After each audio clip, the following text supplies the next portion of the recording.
You're at your bar of choice. You got there when you wanted to. You ate what you wanted to. Not how many of you, I'm actually describing what all of you might have done at some point. Now, there's something missing here, and we're going to talk about that. Here we see Spotify, internet connectivity, a phone, PayPal, and an open venue. Now, it makes me wonder, what do these ingredients have the potential to make that we don't have today? Well, I call it Juke. Juke is an app that lets you go to any venue, any restaurant, any Target, Walmart, Starbucks, you name it, that plays music publicly, and it lets you control the playlist. You walk in and to any of these venues, and you can choose the song as if you're sitting on the aux in your car or at your house on your own Wi-Fi that you had control of before you went out. The last thing that you don't have control of when you go out downtown is what music is playing. Now here's the thing. When you go into a venue, you're going to have a playlist that's just playing on shuffle. The music's going to play no matter what. Now, who's to say that that shuffle could be controlled a little bit or directed? Who's to say that you can't go into Magnolia's and pick Pipe It Up by Migos when it was going to play in 20 songs, why not let it play next? And that's what Juke is designed to let you do. You can simply bid on songs that were already going to play at some point that night at that venue, and you pay a simple 25 cents, 50 cents, whatever it may be. Now, when it comes down to bidding, though, you can get outbid. And as many of you may have experienced the glory, now some may not call it glory, but the glory of surge pricing on Uber. The glory is you can make a lot of money off of a, need I say, intoxicated individual who wants something done. They need to get home, $16 ride for 1 mile, they're doing it. Same goes with Juke. You put your song on, someone outbids you, oh no, $10 later, your song is playing next. And $5 is in my pocket, and $5 is in the pocket of the venue owner. Now, why is this big? Why is this important? Well, it's not that important, but it's an unknown need that nobody knew they wanted to have. But now once I've introduced it to you, you're going to go into a venue, hear a crappy song, you're going to complain that you already had a drink, and you have to stay and finish that drink, and just labor through this song. When the reality could be, you go into a venue, you have a crappy song comes on, and you say, I'm not going to have that, I'm going to have my song play next. And you simply bid for it. It takes the age-old concept of the jukebox, brings it back into the present time, using present technology and present ingredients. All it takes is someone to take those ingredients, reassemble them, and package them into something great. And that great thing is Juke. Thank you.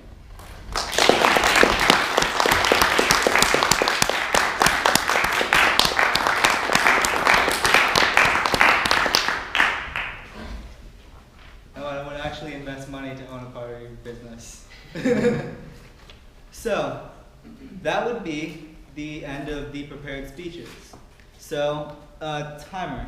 Were all the speeches in time? All right, so all 3 speeches were in time. So at the bottom of your sheet, you'll see a ballot that says best speaker. Please fill out whoever you think is the best.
not getting a thumbs down, so I'm going to continue.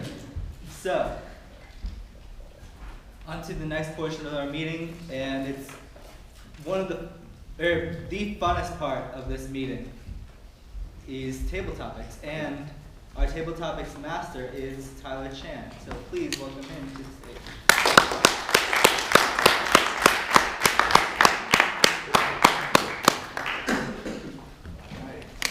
So, table topics. Best part, in my opinion, of this meeting. Alright, so we always talk about how you come to Toastmasters to nail that interview. Nail all the questions. But we've never had a session where we just ask interview questions. So I thought it's about time we had that session. So today, welcome to an interview.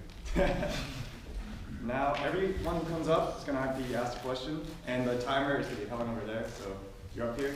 Once you see her with the green, oh, you got the timer, sweet. So once you see her with the green, you're good to go, and that's 1 minute. All right, let's start with the first question. It's a very basic, easy question that you're pretty sure you get in every single interview. Tell me about one of your strengths and one of your weaknesses. Man, what's your name? Tony? Tony. All right, Tony, would you please come up here and tell us about one of your strengths and weaknesses?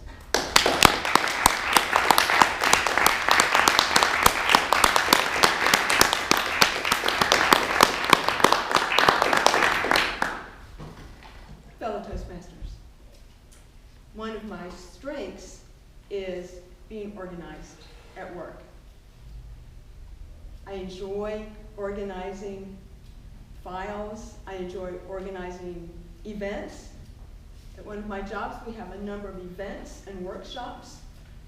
And while it's challenging at times, sometimes people are not able to do what they say they're going to do, I enjoy organizing people to do things for the event.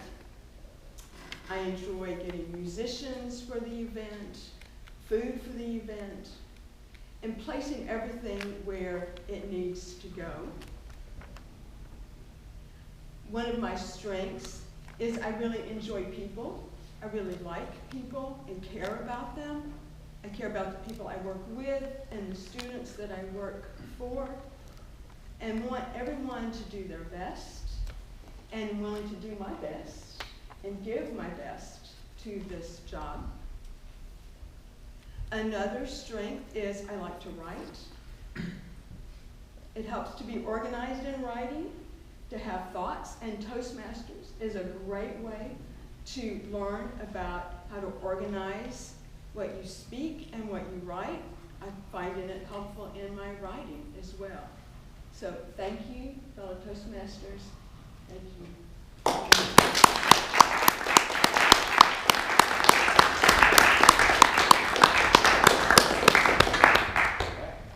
Now, at interviews, you sometimes get asked behavioral questions. It's kind of weird, kind of silly, but gets the employer to know who they're interviewing, what kind of personality you got. So, if you could be any animal, what animal would it be and why? Alex.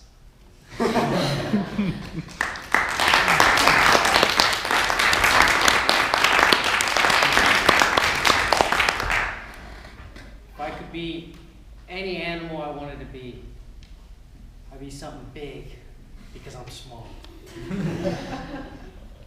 That's not it.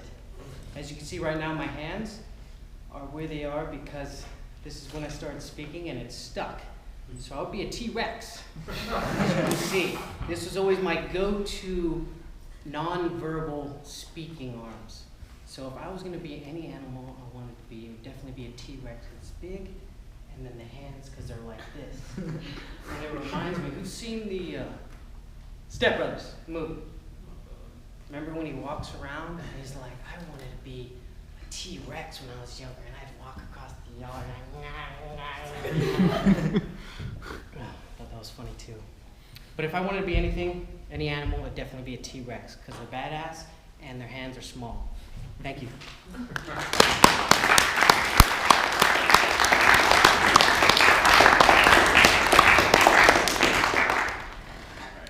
Another question I typically hear at interviews that for some reason is always hard for me to answer is, What's a time you encounter a challenge and overcame it? The other Alex.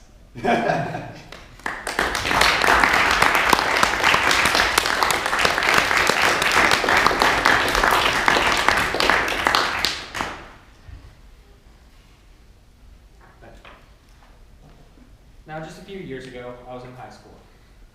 And I remember I was working on a group project in my engineering class. It's just a basic project. Build a bridge out of sticks and glue. Make sure it's within the weight. Make sure it can hold up to the pressure. All right, cool. I get assigned my group members. Honestly, two of the laziest people I've ever seen in my life. Absolutely good. And I'll give you the reason why I have such a harsh view on them. You see, I left for a band trip to go down to Orlando. Of course, I definitely was excited, but I knew I had to get stuff done. So I drew out the plans. I created basically a project for them. All they had to do was just to follow a diagram. I come back, just a few days later. They threw everything out. Every last little piece of work that I did. I went to the teacher, and I asked, listen, I had everything prepped. I had even examples. Too bad. So that's when I had to bear down. And I moved quickly and swiftly with all the little scraps I had with me, because all the good pieces were thrown away. I had to start from just about nothing. I still made the project, completed it. It wasn't the best, but given the circumstances, it was the best. Thank you.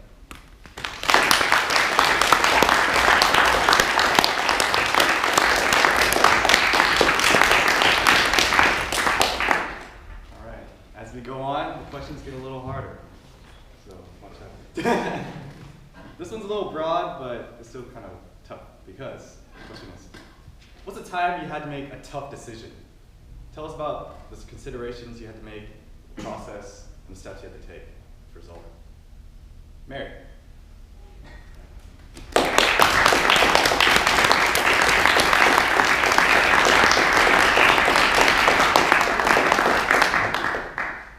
Okay, so tough decision. Let's see. I think it would have to be where I was going to college in the fall. See, I'm still a high school senior, but I'm also dual enrolled at the University of North Georgia. So I have always wanted to go to the University of Central Arkansas. That's where my parents went. That's where a ton of my cousins went. That's where most of my mom's side of the family went. So I was determined to go there. And I mean, out-of-state tuition is like out of this world. It's really ridiculous. And so my mom just said, try, just apply, just see what we can do, because your dad's going to retire in May, and we all want to move back. So we did that. He applied. I applied for college, and he applied for a new job. And I got accepted, but I had to turn him down because my dad didn't get his job, and my mom couldn't find a job in Arkansas either. And so we knew God wanted us here, to stay here. My dad got a new job, and I got accepted into the University of North Georgia for the fall. So that's where I'm going to be. Thank you.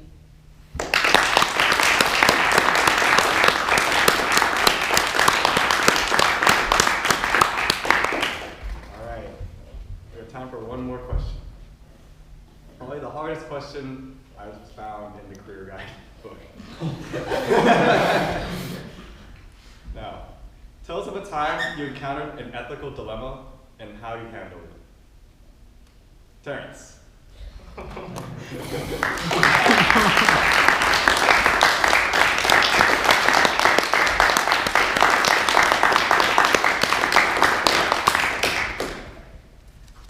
Ethical dilemma. I usually don't have such things. I usually just find money and take it. No dilemma. Let's see.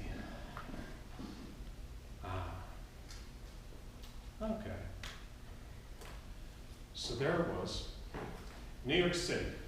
I'm about 18 maybe, shoveling snow, because there's snow and people pay me like $40 for half an hour of shoveling snow, so I shovel snow. And what I do is I knock on doors and say, hey, blah, blah, blah, blah, blah, and sell them, you know, a very expensive snow job. So that doesn't sound right. Anyway, so there are, I've already scandalized people talking about snow, I don't know.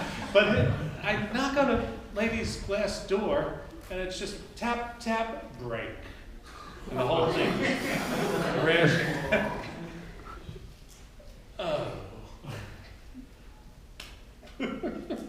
So I think about it for a second, and I'm, well, there I am, and that's just what I'm going to have to deal with. So open up the, now, not very much of a door, knock on the wood, and get the person to come out, and she comes out. I'm very sorry, I busted your glass window, and long story short, I can fix the window for you because by that time in my life, I've already learned how to fix everything because my grandfather left